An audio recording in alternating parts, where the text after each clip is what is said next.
Mak, aku mau pergi sekolah. Botol minumku mana, Mak? Ini nah. Loh, kok ini, Mak? Tupperware-nya mana? Mulai hari ini nggak ada lagi pakai Tupperware. Aku mau pakai itunya, Mak. Nggak mau pakai ini ya. Ku bilang enggak ya enggak. Jangan melawan kau. Kenapa, Mak? Yang lebih berharganya Tupperware itu daripada aku?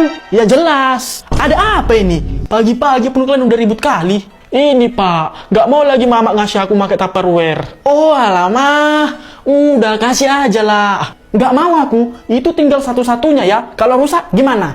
Kan nanti bisanya kita beli yang baru. Banyaknya duit kita. Tenang aja. Mau beli di mana, ha? Pabriknya sana udah mau tutup. Hah? Tutup?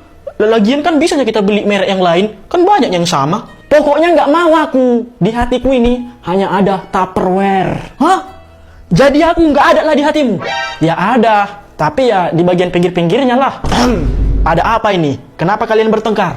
Ini, Pak. Istri saya ini nggak mau ngasih Tupperware-nya sama